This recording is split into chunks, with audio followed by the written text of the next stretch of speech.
পুংসাম জল স্নানম দিনে দিনে সকৃত গীতামৃত স্নানম সংসার মলনাশনম।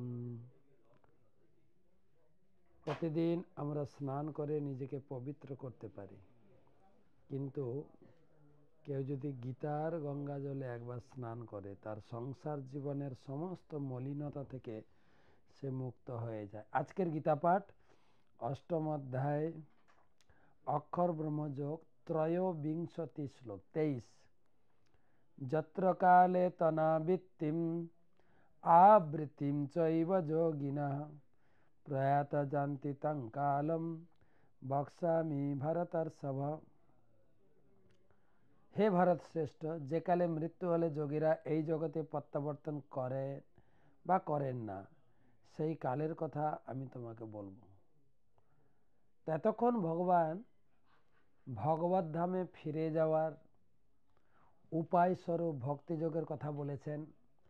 ভগবত ধামটা যে কেমন, সেখানে গেলে আর ফিরতে হয় না, তার কথা বলেছেন।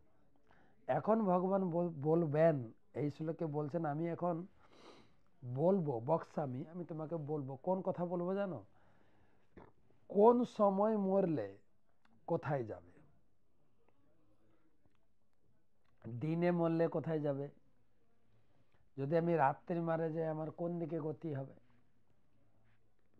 আমরা তো কেউ মারা গেলে আমরা ছেলে মেয়েরা বা আত্মীয় স্বজনরা আন্দাজে বলে দিই স্বর্গীয় পিতৃদেব, আমার পিতা স্বর্গ লাভ করেছেন।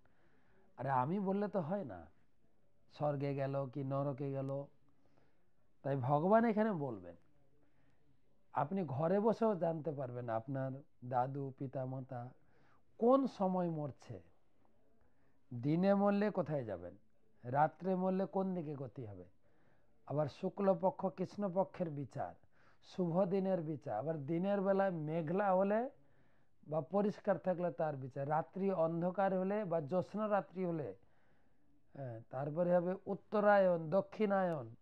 এ অনেকগুলো বিচার আছে যে আপনি ঘরে বসেও জানতে পারবেন কোন সময় কে লোকটা কখন মরছে, সে কোথায় গতি হবে। এর আলোচনা পরবর্তী শ্লোকে।